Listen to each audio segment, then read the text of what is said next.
We have layered stamps, but we're the first to do layered stencils. And we have the new layered Roses stencil. And lots of ways to use it.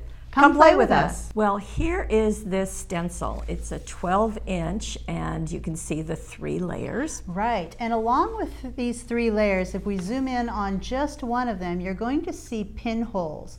1, 2, 3, 4, and you're going to see 4 pinholes around each image. And I'm going to show you how that works. Right, and there will be instructions included, so as with all hot off the press products, we always give you card and scrapbook pages, and most importantly, there are step-by-steps to use this. Perfect. Very much like doing stamping with the Layered 3 layers. Stamping, that's right, and really simple to do, and what spectacular results you're going to see. And you might ask, well, why would you want a stencil? Okay. Well, one thing is that you can get larger image. You can see how big that Absolutely. is. In fact, here it is on a 6-inch square card.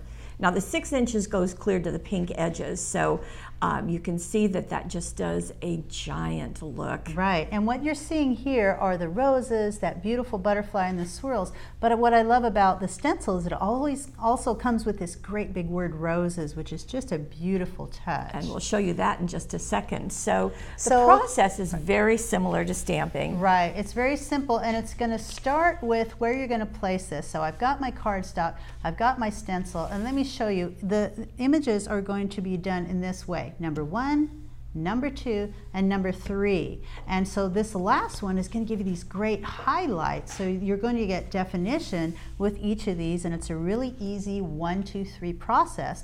So I'm starting with those little pinholes. I'm going to mark those so that when I'm doing this, I'm going to be able to go back to those pinholes for each image and layer the next image. So now I've got that defined. I know where that's going to sit. And then I'm going to get my pigment inks. So these are the Cat's Eye Q Pigment Ink Pads. I have pinks and I have yellow greens. And just in case you're watching this on YouTube, these are a Paper Wishes exclusive with these cat's eyes, because we've done that gradation of colors. Right, so it's a really nice touch to have several different hues of each color. If I turn this over, you can see from light to dark, and that's how we do our images. We start with light, we go to a medium, and then we choose a dark. But then there's another set, a light, medium, and dark. So you've got several to choose from, and that's why I like all of the different colors. It's kind of handy to have these, and they're real nice, handy little applicators too. So I've got some stencil tape out, and I'm going to put a couple of pieces on here just to keep that anchored while I'm working. And I have Post-it notes. You can also use stencil tape for this part, but I've got Post-it notes to make it pretty quick, and you can sort of, you know, mask off those areas. If I want to start with the roses, then I don't want to be coloring those leaves pink. So I'm going to cover up those leaves with some stencil tape, and I can go around and do it all the way around, but I'm just going to stop it right there for now. I'm just going to do a little bit of this so you can see how we start this, and I'm going to start with that light pink. Here we go. Let me get this opened up. Come on, pull the pop off. There we go. And it can be used directly from here, but I kind of like to use a sponge. It gives me a little bit more control.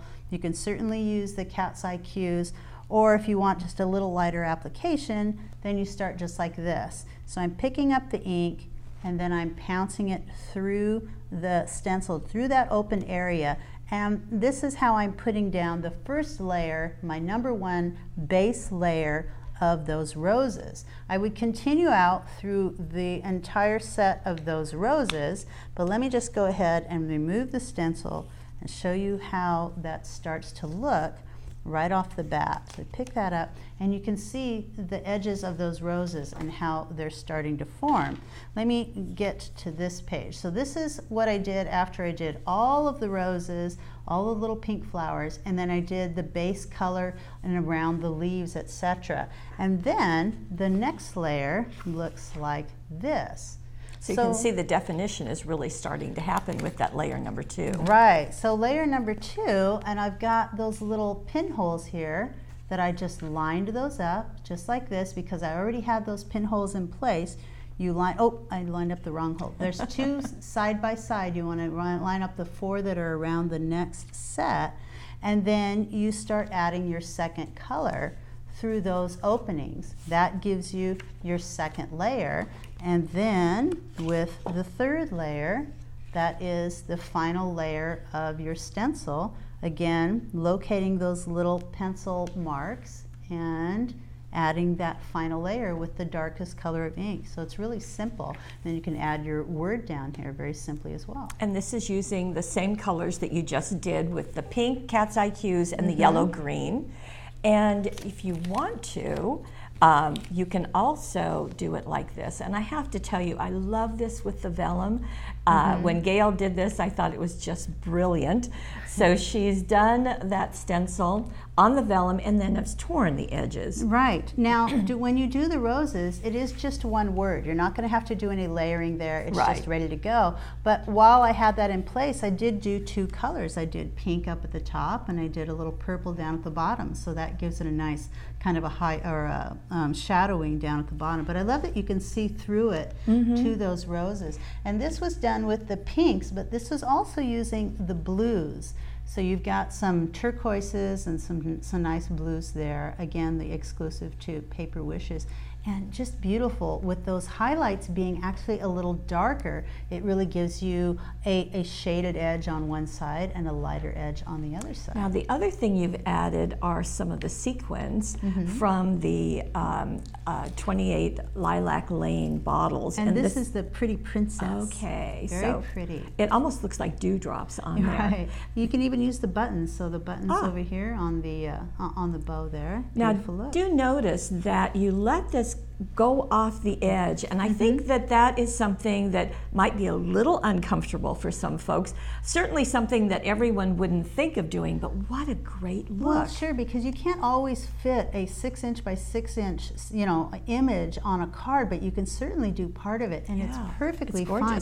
I would probably do the entire piece on paper and then trim it, but I also like that this is done on pattern paper, and the first card was done on cardstock. So now you've got that great background working for you. And on the inside, just one of the groupings, the main one. Do that on pattern paper and then just cut out around that edge and use part of it. Beautiful.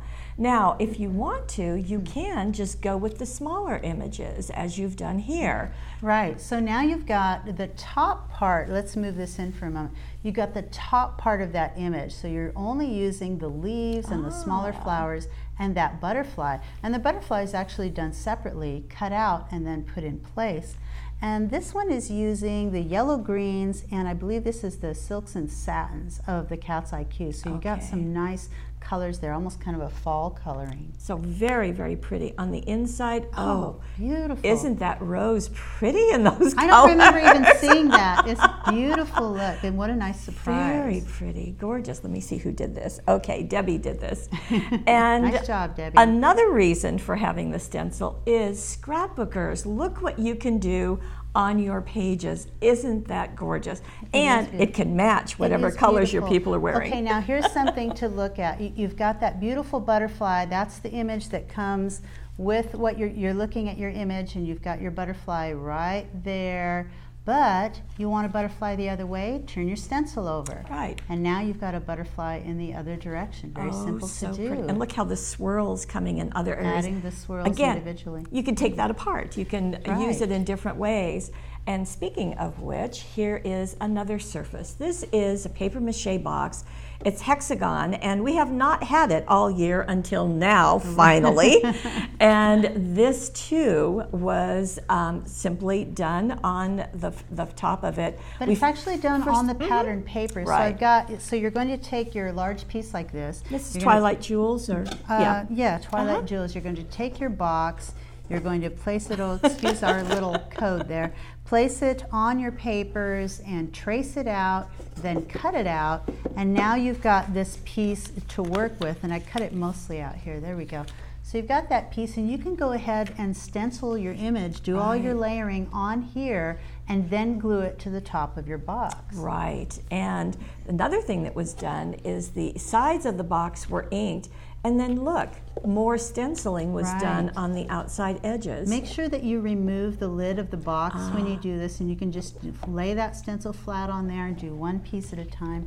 This one was using the purples in addition to those Okay. yellow greens, so some great colors to work with those cat's eye cues. So this is kind of creativity in one place. We'll give you Right. the instructions, and then it's up to you what you want to do with it, the colors Right. you want to choose, but there are so many possibilities. I think you'll have a great time with it.